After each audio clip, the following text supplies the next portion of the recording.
संविधान दिवस पर प्रधानमंत्री मोदी ने कहा, आज लोकतंत्र को याद करने का दिन है। संविधान सिर्फ कानून की किताब नहीं है, हमारे वर्तमान और भविष्य का मार्गदर्शक है। प्रधानमंत्री मोदी ने कहा, जम्मू कश्मीर में पहली बार संविधान दिवस मनाया गया है। हर देशवासी का सपना है विकसित भारत बने। प्रधानमंत्री मोदी ने 26/11 हमले को भी याद किया। कहा, सुरक्षा को चुनौती मिली तो मुंहतोड़ जवाब देंगे। इशारों में प्रधानमंत्री मोदी ने राहुल गांधी को भी जवाब दिया। कहा, संविधान ने जो काम मुझे सौंपा, मैंने उसे सीमा में रहकर निभाया। किसी के अधिकार क्षेत्र में अतिक्रमण नहीं किया। आज ही राहुल गांधी ने प्रधानमंत्री पर वार करते हुए कहा था, दावा करता हूं संविधान दिवस का जश्न मनाने वालों ने संविधान पढ़ा भी नहीं होगा। अगर पढ़ा होता तो वो काम नहीं करते जो रोज करते हैं। भाषण के दौरान अचानक माइक बंद होने पर राहुल गांधी भड़क गए। कहा, जितना चाहो माइक बंद कर लो, जो बोलना है वो बोलूंगा, मैं बैठूंगा नहीं, खड़ा रहूंगा। संविधान दिवस पर राष्ट्रपति द्रौपदी मुर्मू ने सिक्का और डाक टिकट जारी किया। कहा, संविधान जीवंत और प्रगतिशील दस्तावेज है। राष्ट्रपति ने कहा, कमजोर वर्गों के विकास के लिए कदम उठाए गए। राष्ट्र पिछड़ा आयोग को संवैधानिक दर्जा दिया गया। मल्लिकार्जुन खड़गे का बीजेपी पर पलटवार। कहा, ये एकता को बांटने वाले लोग हैं, ये धर्म के नाम पर वोट मांगते हैं और हम संविधान के नाम पर। मल्लिकार्जुन खड़गे ने संविधान पर चर्चा की मांग की। कहा, संविधान पर चर्चा जरूरी है ताकि लोग इसके महत्व को जान पाएं।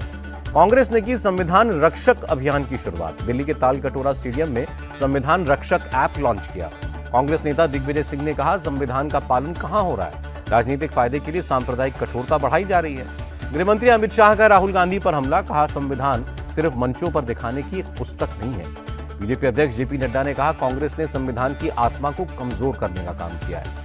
केंद्रीय मंत्री राजीव रंजन सिंह ने कहा, कांग्रेस को संविधान से क्या लेना देना, इन्होंने अपने शासनकाल में संविधान की धज्जियां उड़ाकर रखी। कानून मंत्री अर्जुन मेघवाल ने कहा, भारत का संविधान एकता और अखंडता का मूल आधार है। ये सबसे बड़े लोकतंत्र का जीवंत दस्तावेज है। लोकसभा अध्यक्ष ओम बिरला की अपील, संविधान सभा की गरिमापूर्ण रचनात्मक बहस की परंपराओं का पालन किया जाए। सपा चीफ अखिलेश यादव ने कहा, संविधान दिवस सच्चे मन से निभाने वाला फर्ज, कोई दिखावटी सालाना जलसा नहीं है। महाराष्ट्र के सीएम एकनाथ शिंदे ने राज्यपाल को इस्तीफा सौंपा। डिप्टी सीएम फडणवीस और अजीत पवार दोनों मौजूद रहे। शपथ ग्रहण में हो रही देरी पर बोले महाराष्ट्र बीजेपी के अध्यक्ष चंद्रशेखर बावनकुले, अगले 2 दिनों में केंद्रीय ऑब्जर्वर आएंगे, फिर फैसला होगा। महाराष्ट्र जाएंगे केंद्रीय ऑब्जर्वर। महाराष्ट्र के नए मुख्यमंत्री के लिए देवेंद्र फडणवीस का नाम लगभग तय। सूत्रों के मुताबिक पूरे 5 साल के लिए बनेगा बीजेपी का मुख्यमंत्री। एकनाथ शिंदे और अजीत पवार दोनों बन सकते हैं डिप्टी सीएम। डिप्टी सीएम नहीं बने तो दिल्ली आ सकते हैं एकनाथ शिंदे। राज्यसभा के जरिए मोदी सरकार में बन सकते हैं मंत्री। शिंदे गुट से कोई दूसरा नेता हो सकता है डिप्टी सीएम। महाराष्ट्र में कैबिनेट गठन का फॉर्मूला फिक्स है। बीजेपी कोटे से बन सकते हैं 22 मंत्री। शिवसेना और शिंदे गुट को डिप्टी सीएम के साथ 12 मंत्री। अजीत पवार गुट को डिप्टी सीएम के साथ 10 मंत्री पद मिल सकते हैं। शिवसेना ने एकनाथ शिंदे की नाराजगी की खबरों से खारिज किया। दीपक केसरकर ने कहा, प्रधानमंत्री और अमित शाह का फैसला तीनों नेता मानेंगे। शिवसेना यूबीटी के नेता संजय राउत ने कहा, महाराष्ट्र सीएम पर फैसला प्रधानमंत्री मोदी और अमित शाह लेंगे। अजीत पवार और एकनाथ शिंदे कुछ नहीं कर सकते। महाराष्ट्र कांग्रेस प्रमुख नाना पटोले का बयान, जो रिजल्ट आया वो जनता को भी मंजूर नहीं है। विपक्ष के आरोपों पर शिवसेना का पलटवार। विधायक उदय सामंत ने कहा, एकनाथ शिंदे के लिए अचानक इतना प्यार क्यों जाग गया? शरद गुट के नेता जितेंद्र आहवाट का हमला। कहा, बीजेपी ईवीएम का इस्तेमाल करके लोगों को बेवकूफ बनाती है। विपक्ष के आरोपों का महाराष्ट्र बीजेपी अध्यक्ष ने जवाब दिया। कहा, जीतने पर तो नहीं कहते कभी कि ईवीएम में गड़बड़ी है। शपथ ग्रहण से पहले दिल्ली दौरे पर हेमंत सोरेन पत्नी कल्पना सोरेन के साथ प्रधानमंत्री से मिले। 28 नवंबर को चौथी बार लेंगे झारखंड के सीएम पद की शपथ। हेमंत सोरेन ने गृहमंत्री अमित शाह से भी मुलाकात की। आम आदमी पार्टी के राष्ट्रीय संयोजक अरविंद केजरीवाल से भी मिले। अरविंद केजरीवाल ने की हेमंत सोरेन की तारीफ। कहा, उन्होंने जिस तरह से चुनाव लड़ा वो सबके लिए प्रेरणादायक है। 28 नवंबर को रांची जाएंगे सपा अध्यक्ष अखिलेश यादव। हेमंत सोरेन के शपथ ग्रहण समारोह में शामिल होंगे। दिल्ली की मुख्यमंत्री आतिशी का केंद्र सरकार पर बड़ा आरोप। कहा, चुनाव से पहले वोटर लिस्ट में छेड़छाड़ हो रही है। आतिशी ने कहा, हर सीट पर आम आदमी पार्टी के 20,000 वोट काटने का आदेश है। केंद्र सरकार अफसरों पर दबाव बना रहे हैं। आम आदमी पार्टी के 12वें स्थापना दिवस पर केजरीवाल ने गिनाई सरकार की उपलब्धियां। कहा, हमने दिल्ली को ईमानदार सरकार दी है। कई राज्यों ने दिल्ली का मॉडल अपनाया है। राज्यसभा की 6 खाली सीटों के लिए 20 दिसंबर को चुनाव होगा। उसी दिन नतीजे भी आ जाएंगे। आंध्र प्रदेश की 3, ओडिशा, बंगाल और हरियाणा की 1-1 सीट पर मतदान होगा। 29 नवंबर को कांग्रेस वर्किंग कमेटी की बैठक। महाराष्ट्र के साथ साथ हरियाणा की चुनावी हार पर भी चर्चा होगी। रेणु भाटिया ही बनी रहेंगी हरियाणा महिला आयोग की अध्यक्ष। सरकार ने कार्यकाल बढ़ाया। बिहार विधानसभा के गेट पर पोस्टर थामे दिखे तेजस्वी यादव। स्मार्ट मीटर का विरोध किया और आरक्षण की मांग की। पूर्व मुख्यमंत्री राबड़ी देवी भी प्रदर्शन में शामिल हुई। कहा, स्मार्ट मीटर से बहुत बड़ा भ्रष्टाचार हो रहा है। आरक्षण को लेकर बोले तेजस्वी यादव, हमने आरक्षण की सीमा 75% की, सरकार अगर पक्ष में है तो नया कानून लाए। तेलंगाना के मुख्यमंत्री रेवंत रेड्डी का बयान। कहा, राज्य में जातिगत सर्वेक्षण का 92% काम पूरा हो गया है। दिल्ली में आरएसएस चीफ मोहन भागवत ने कहा, जब भी कोई संकट आता है दुनिया भारत की तरफ देखती है। भारत के पास विश्व की प्राण शक्ति बनने की ताकत है। मुख्यमंत्री मोहन यादव ने खुलकर की प्रधानमंत्री मोदी की तारीफ। बोले, राज्यों को केंद्र सरकार का पूरा सहयोग है। प्रधानमंत्री के शब्द सिर्फ शब्द नहीं बल्कि माउंट एवरेस्ट की तरह दृढ़ गारंटी है।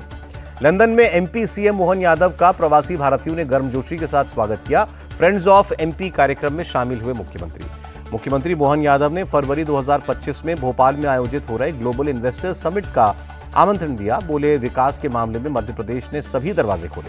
राहुल गांधी की ब्रिटिश सिटीजनशिप का मामला। हाईकोर्ट ने गृह मंत्रालय को 3 हफ्ते में जवाब दाखिल करने को कहा। हिंसा के 3 दिन बाद संभल के जामा मस्जिद से अनाउंसमेंट। लोगों से अपील, शांति से सर्वे हो गया है, आप माहौल खराब ना करें। हिंसा पीड़ितों से मिलने संभल जाएंगे राहुल गांधी। समाजवादी पार्टी के प्रतिनिधि मंडल को नहीं मिली इजाजत। अखिलेश ने कहा, क्या छुपाने के लिए हमें वहां से जाने से रोका जा रहा है। संभल मामले पर मौलाना महमूद मदनी ने चीफ जस्टिस संजीव खन्ना को चिट्ठी लिखी। सुप्रीम कोर्ट से मामले का संज्ञान लेने की अपील की। संभल हिंसा पर योगी सरकार के मंत्री नितिन अग्रवाल का दावा, तुर्क और पठानों के विवाद ने शांति भंग की। हिंसा मुसलमानों में वर्चस्व की राजनीति का नतीजा है।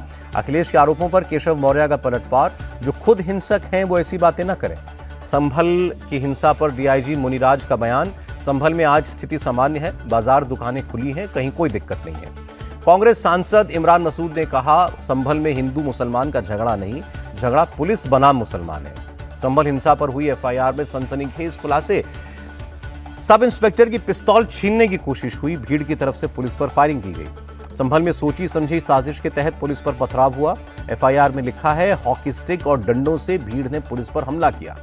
सपा सांसद डिंपल यादव का बीजेपी पर तंज। कहा, बीजेपी नहीं चाहती देश संविधान से चले। संभल की घटना इसका उदाहरण है। यूपी के मंत्री ब्रजेश पाठक ने कहा, संभल हिंसा के दोषियों पर कड़ी कार्रवाई होगी, सभी पीड़ितों को न्याय मिलेगा। संभल हिंसा पर यूपी के मंत्री संजय निषाद का बयान। कुछ लोग साजिश के तहत सरकार को बदनाम करने की कोशिश कर रहे हैं। सीएम योगी से मिले भारत में डेनमार्क के राजदूत। लखनऊ में दोनों के बीच मुलाकात हुई। यूपी में डिप्टी सीएम केशव प्रसाद मौर्य ने प्रयागराज में महाकुंभ मेले की तैयारियों का जायजा लिया। कहा, भव्य और व्यवस्थित तरीके से चल रही है तैयारी। मुख्यमंत्री योगी से मिले त्रिपुरा के सीएम माणिक साहा। लखनऊ में दोनों के बीच हुई शिष्टाचार भेंट। नॉर्थ 24 परगना के दौरे पर मुख्यमंत्री ममता बनर्जी ने हाटी के बोरोकाली माता मंदिर में पूजा की। चंडीगढ़ में 2 नाइट क्लब्स के पास बम ब्लास्ट। अज्ञात बाइक सवार बदमाशों ने फेंके बम। मामले की जांच कर रही है forensic team. Gangster Goldy Brar ने ली चंडीगढ़ ब्लास्ट की जिम्मेदारी। सोशल मीडिया पर पोस्ट करके लिखा, हमने किया था धमाका। पोस्ट को वेरीफाई करने में जुटी है पुलिस। कर्नाटक के कलबुर्गी में नर्स बनकर किया अवजात का अपहरण। अस्पताल के सीसीटीवी में बच्चे को ले जाती दिखी 2 महिलाएं। कानपुर में गंगा पर बना शुक्लागंज पुल ढहा। 125 साल पहले अंग्रेजों ने बनाया था पुल। जर्जर होने के बाद इस पर आवागमन पहले से बंद था। सेतु निगम ने लंबे समय के लिए पुल को बंद कर दिया था। सरकार ने इसे तोड़ने पर सहमति जताई थी। चल रही थी पिकनिक स्पॉट बनाने की कवायद। बिहार के भागलपुर में ज्वेलरी शॉप से 3 करोड़ की चोरी।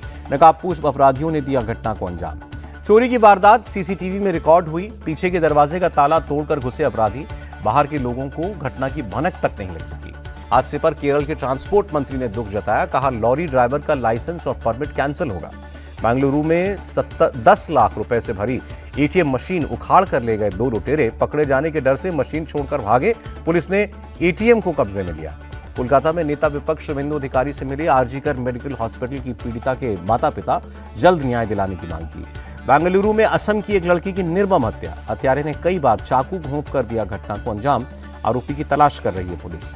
फरार चल रही मुख्तार अंसारी की पत्नी अफशा अंसारी पर लखनऊ पुलिस का एक्शन। पुलिस ने अफशा अंसारी का 1 करोड़ कीमत का फ्लैट कुर्क किया। तमिलनाडु के नागापट्टिनम और चेंगलपट्टू शहर में बारिश। कई इलाकों में जल भराव। चेन्नई शहर के कई हिस्सों में भी तेज बारिश। माउंट रोड इलाके में सड़कों पर पानी भरा। 28 नवंबर तक तमिलनाडु और पुडुचेरी में भारी बारिश का अलर्ट। एनडीआरएफ की 7 टीमें तैनात। चिन्मय दास की बेल रिजेक्ट होने पर भड़के इस्कॉन के वाइस प्रेसिडेंट। कहा, वो कोई आतंकवादी नहीं है।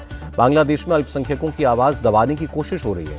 चिन्मय दास की गिरफ्तारी को वीएचपी ने भी गलत बताया। कहा, देशद्रोह का आरोप लगाना गलत है। चिन्मय दास कोई आतंकवादी नहीं है। आध्यात्मिक गुरु श्री श्री रविशंकर ने कहा, बांग्लादेश में अल्पसंख्यक हिंदुओं को निशाना बनाए जाने की घटनाएं चिंताजनक हैं। बीजेपी ने चिन्मय कृष्णदास को ढाका में हिरासत में लिए जाने पर चिंता जताई। कहा, बांग्लादेश में हिंदुओं को दबाने की कोशिश है। कोलकाता में विधानसभा के सामने बीजेपी का प्रोटेस्ट, चिन्मय दास की गिरफ्तारी को गलत बताया। बाबा बागेश्वर की हिंदुओं से अपील, एक हो जाओ और सनातन के सेनापति को रिहा करवाओ, वरना कोई हिंदुत्व के लिए आवाज नहीं उठाएगा। शेयर बाजार में तेजी थमी, सेंसेक्स 105 अंक नीचे आया, निफ्टी भी 27 अंक नीचे आया। अमेरिकी डॉलर के मुकाबले रुपया 3 पैसे टूटा, $1 ₹84.32 पर रहा। 29 नवंबर को चैंपियंस ट्रॉफी को लेकर आईसीसी बोर्ड की बैठक, टूर्नामेंट का शेड्यूल फाइनल होगा। और वर्ल्ड चेस चैंपियनशिप में डी गुकेश पहला मैच हारे, डिफेंडिंग चैंपियन डिंग लिरेन ने हराया।